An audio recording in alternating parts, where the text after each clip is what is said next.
ओम दुर्गे नमः। शक्तों को क्षमता की क्षमता की। आज का प्रसंग है नरकासुर दैत्य की वध की कथा है। बहुत ही सुंदर अद्भुत कथा है। कथा को सुनते रहें।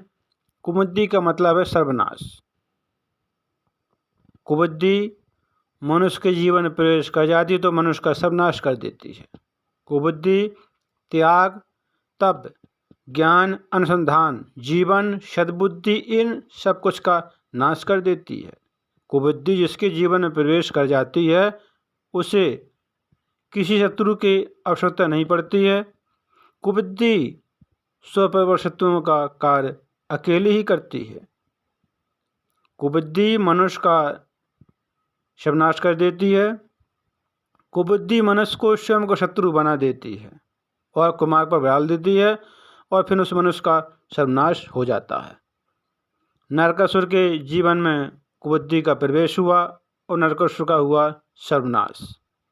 नरकासुर दैत्य ने ब्रह्मा जी की तपस्या की और ब्रह्मा जी तपस्या करके वरदान प्राप्त किया और स्वर्ग पर विजय प्राप्त की।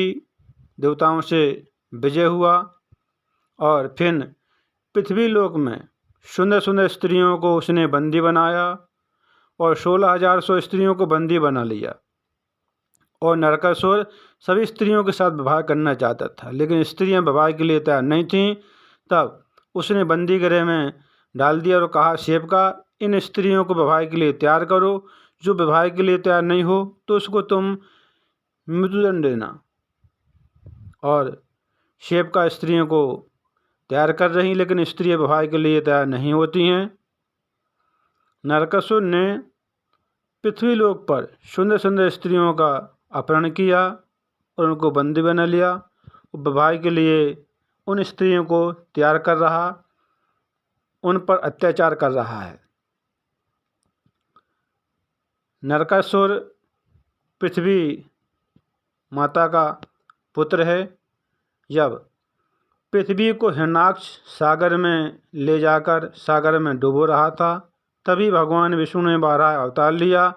बारह अवतार ब्रह्मा जी से हुआ था और पृथ्वी को बचाने के लिए हिरण्याक्ष का वध किया था। तभी पृथ्वी से बारह का विवाह हुआ था और भगवान बारह ने पृथ्वी को वरदान के रूप में एक सुंदर पुत्र नरकासुर दिया था। और पृथ्वी और बारह कुछ समय के लिए साथ में रहे और तभी नरकासुर का जन्म हुआ था। भगवान श्री कृष्ण कहते हैं, जीवन की रक्षा शास्त्र करते हैं और शस्त्र जीवन का अंत करते हैं। अहंकार में उठाया गया शस्त्र उसी की शक्ति को नष्ट कर देता है। नरकासुर को स्त्रियों के हाथों से मरने का शाप था। ब्रह्मा जी से वरदान प्राप्त किया था कि मैं देवताओं से सदा के लिए अजय रहूं। नरकासुर ने देवताओं से युद्ध करके स्वर्ग पर विजय प्राप्त की और नरकासुर दैत्यसुर का राजा बन गया। तब सभी देवता ब्रह्मा जी के पास गए। तब ब्रह्मा जी ने बताया कि पृथ्वी पर भगवान श्री कृष्ण हैं, तुम उन्हीं के पास जाओ, वही तुम्हारी रक्षा करेंगे, नरकासुर दैत्य का वध करेंगे। तब सभी देवता भगवान श्री कृष्ण के पास गए और बोले, प्रभु हमारी रक्षा करो नरकासुर दैत्य से। तब भगवान श्री कृष्ण ने नरकासुर का वध करने के लिए, क्योंकि नरकासुर का आतंक स्वर्ग में था और पृथ्वी लोक पर था, नरकासुर ने स्वर्ग के साथ साथ पृथ्वी लोक पर भी बहुत आतंक मचा रखा था। अब नरकासुर का वध होना ही चाहिए था।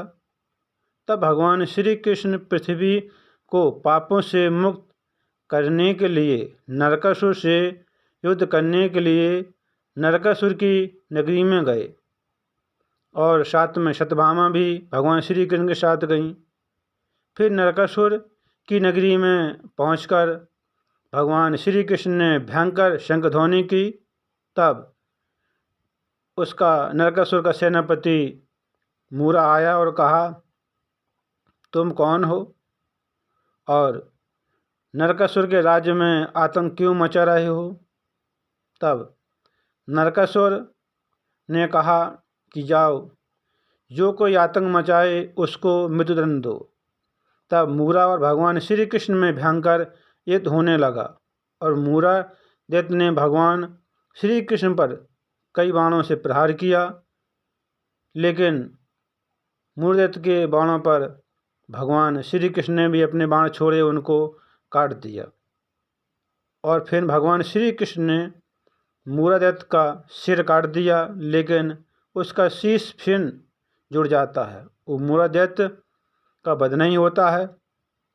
तब ब्रह्मा जी का वरदान था कि एक साथ 5 बाण मूर्दैत्य पर छोड़े जाएं और मूर्दैत्य के 5 शीट काट दिए जाएं, तभी मूर्दैत्य का वध होगा। भगवान श्री कृष्ण ने एक साथ 5 बाण छोड़े, तभी मूर्दैत्य का वध हुआ। मूर्दैत्य का वध हो गया, तभी से भगवान श्री कृष्ण का नाम मुरारी पड़ गया। मूर्दैत्य का वध करके भगवान श्री कृष्ण मुरारी हुए थे। मूर्दैत्य का वध करने के बाद मूर्दैत्य की पुत्री कामकंटका भगवान श्री कृष्ण से युद्ध करने के लिए युद्ध स्थल में आ गई। कामकंटका आदिशक्ति की भक्त थी और सदा के लिए अजय थी। तब भगवान श्री कृष्ण और कामकंटका भयंकर युद्ध होने लगा। तब दीदी आदिशक्ति प्रकट हुई और कहा, पुत्री, तुम भगवान श्री कृष्ण से युद्ध नहीं करो, ये तो अजय हैं, आगे चल के तुम्हारे संबंधी बनेंगे, तुम स्वयं भगवान श्री कृष्ण के सामने हो, उनसे युद्ध मत करो। तब कामकंटका ने भगवान श्री कृष्ण से क्षमा मंगाई, उनसे युद्ध नहीं किया। तब नरकासुर दैत्य बहुत क्रोधित हुआ और कहा, कामकंटका, तुम्हारे पिता का वध किया, तुम उनसे युद्ध क्यों नहीं कर रही हो? तब कामकंटका ने युद्ध नहीं किया और कामकंटका ने भगवान श्री कृष्ण से क्षमा मांगी। तब नरकासुर दैत्य बहुत ही क्रोधित हुआ और भगवान श्री कृष्ण से युद्ध करने लगा। भयंकर युद्ध होने लगा। व्यक्ति का पाप उसके पुण्यों को हर लेता है। अब तुम्हारे पापों का घड़ा भर गया। अब नरकासुर तुम्हारा शीघ्र ही अंत होगा, शीघ्र ही तुम्हारी मृत्यु होगी। और नरकासुर भगवान श्री कृष्ण में भयंकर युद्ध होने लगा और सत्यभामा भी भगवान श्री कृष्ण के साथ थी और दोनों की शक्ति से नरकासुर का सत्यभामा भगवान श्री कृष्ण ने वध किया। दोनों की शक्ति मिलकर नरकासुर का वध हुआ, उनका संहार हुआ नरकासुर का। भगवान श्री कृष्ण कहते हैं, आज से नरक चतुर्दशी के नाम से प्रचलित होगी। आज से संसारवासियों को बुराई को त्याग कर अच्छाइयों को बनने की प्रेरणा मिलेगी। तब सभी 16,100 स्त्रियां बोलीं, प्रभु, अब हम अपने घर कैसे जाएंगी, हमको कौन अपनाएगा? तब भगवान श्री कृष्ण बोले, मैं तुम सभी के साथ विवाह करूँगा, तुम सभी मेरी रानी बन के द्वारका में रहोगी। और भगवान श्री कृष्ण 16,100 स्त्रियों को द्वारका ले गए, वो अपनी रानी बना के रखा। अच्छे कर्मों का फल सदा अच्छा ही मिलता है। और भगवान श्री कृष्ण और सत्यभामा ने नरकासुर का वध किया और 16,100 स्त्रियों जो उनके नरकासुर के बंदी थीं सभी को मुक्त कराया और पृथ्वी को पाप भार से मुक्त किया। कथा बहुत ही सुंदर अद्भुत थी। कथा को सुनते रहें, काम करते रहें, मैया का नाम जपते रहें। शक्तों को समता की।